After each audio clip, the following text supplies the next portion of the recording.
Donc là, ici, vous avez la ville de Maglan, là, la station de Flaine. Et puis, on a fait 4 tracés différents sur ce plan. Régis Lardenois préside une association d'habitants de Flaine. Lors des réunions organisées dans le cadre de la consultation publique autour du Funiflène, il a porté avec l'association des amoureux des carreaux l'idée d'un autre tracé. Le parcours retenu par le syndicat mixte à la tête du projet compte 3 gares. Une gare de départ à Maglan dans la vallée, une gare intermédiaire au col de Pierre-Carré et une gare d'arrivée sur le front de neige à Flaine. Si vous regardez ici, c'est parfait pour les skieurs, hein, c'est tout près. Bon, par contre, on est censé faire un transport public qui n'est pas du tout réservé aux skieurs. Et là, pour nous, c'est la catastrophe parce qu'il faut aller monter au centre de la station, ici, là-bas. Et il y a au moins 20 ou 25 minutes de marche. Peut-être passer par un ascenseur public qui est loin là-bas, ça ne change pas grand-chose. Et mettre en place des navettes avec une capacité suffisante.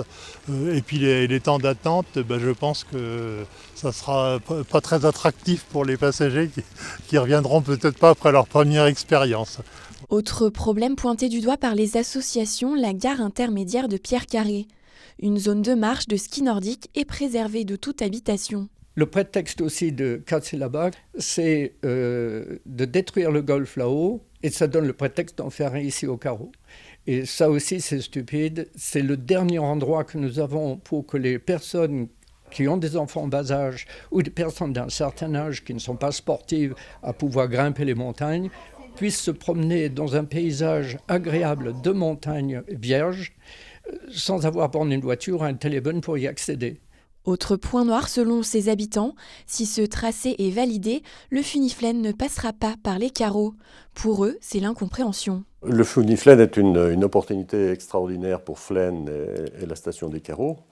Il est présenté par l'État comme un transport public, ainsi qu'un transport de skieurs, bien sûr.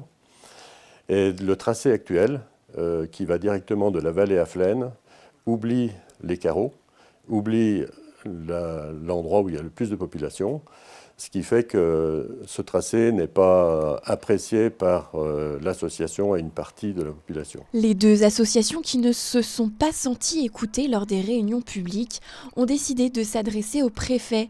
Elles lui ont adressé un courrier le 1er mars pour tenter de rouvrir le débat sur le trajet de ce grand projet.